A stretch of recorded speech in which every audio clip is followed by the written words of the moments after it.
आता मी जालन्याची पण पालकमंत्री आहे. बीडमधलं प्रकरण काही नाही आहे. हे एक मानसिकता आहे. जे लोक समाजामध्ये असे आहेत ज्यांनी अशा प्रकारचे घटना घडतात, ह्या घटना सगळीकडेच घडत असतात, पण बीडमध्ये घडल्या तरी आणि बाहेर घडलं तरी तेवढंच गंभीर आहे.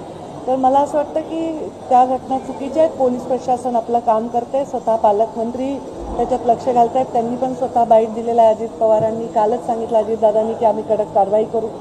आता माझ्याही एका विस्तारकाची अत्यंत निर्घृणपणे हत्या झाली. आगे नाव आहे त्यांचं.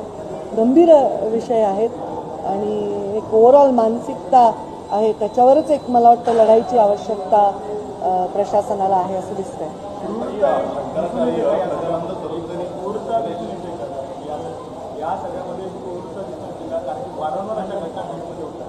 एका महिलेला मारहाण झाली, त्याच्यानंतर परत तुम्ही सांगितलं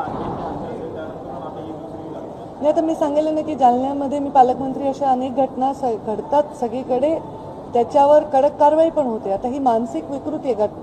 एखाद्याने एखाद्याचा खून करणं त्याच्या मानसिक विकृतीतून, याच्यावर त्याला शिक्षा करणं हा पर्याय आहे असं आहे. आणि ह्या घटना सगळीकडे घडत आहेत. मी तुम्हाला रेकॉर्डवर दाखवू शकते की अशा आता त्या जालन्यामध्ये नाही का एका सळई घातली, एका मुलाला मारलं गरम सळईने.